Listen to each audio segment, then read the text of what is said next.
And now for a brand new edition of Red Horse Reviews. Tonight's review? Shoot 'em up.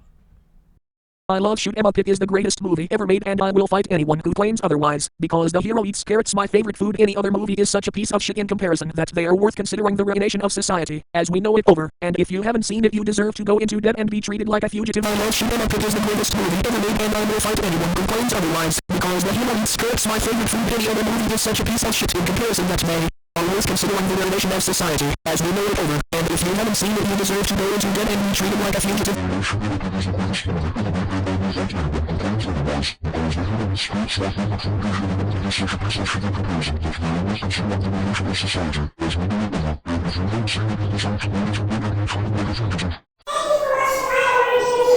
And that is all for this edition of Red Horse Reviews.